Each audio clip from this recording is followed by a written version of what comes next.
కనిపిస్తుంది.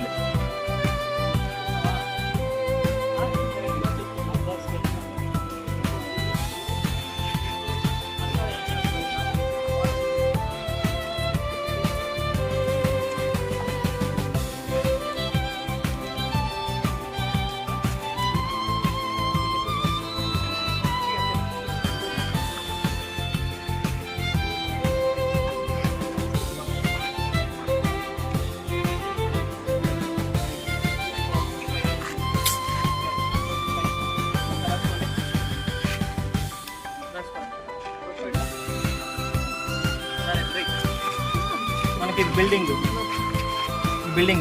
ఇక్కడ చూడండి, ఈ లెంత్ ఎంత వచ్చింది మనకి 15 మీటర్స్. 15 మీటర్స్. సో ఇక్కడ నేను ఇక్కడ నిల్చుకున్నా, ఓకేనా, ఇక్కడికి అబ్జర్వ్ చేస్తున్నాను అండ్ ఇక్కడ అబ్జర్వ్ చేస్తున్నాను. సో ఇది మనకి ఎంత వచ్చింది 25 టోటల్ 25 కిలో వస్తుంది అప్రాక్సిమేట్లీ, ఓకేనా, 25 approximately. So tan 25 degrees equal to ఏమవుతుంది, ఆపోజిట్. ఇది AB అనుకో, ఇది C అనుకో.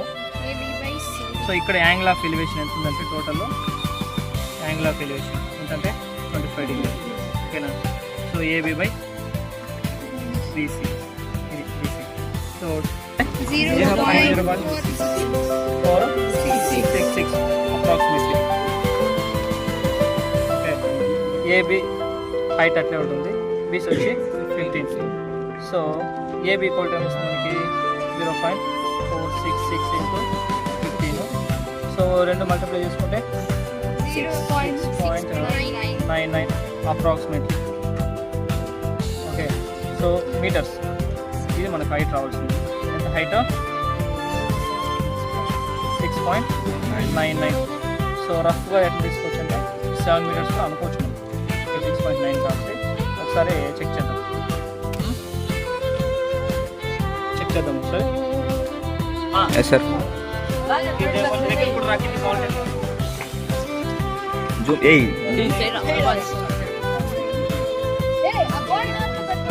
ఒకసారి చూడరా, ఒకసారి ఆడిపోయి కొంచెం బాగా ఎక్కువ మైకు చూడమా, మైకు చూడ 6 మీటర్స్ కనిపిస్తుందా, కనిపిస్తుందా, 9.5 అప్రాక్సిమేట్లీ 7 కనిపిస్తుందా, కనిపిస్తుందా హైట్ కనిపించిందా లేదా, అవుతుంది అప్రాక్సిమేట్గా 6.95, ఓకేనా. సో మనకి ఇందాక మెజర్మెంట్ ఎంత వచ్చింది 6.99, అంటే మనకి అప్రాక్సిమేట్లీ 1 or 2 యూనిట్స్ సేమ్ అయిపోయిందా. ఇప్పుడు మనం దీన్ని ఫైండ్ అవుట్ చేసినాం ఫస్ట్, ఓకేనా. సో మనకి చాలా వరకు హైట్స్ కూడా ఎలా ఫైండ్ అవుట్ చేసాం అంటే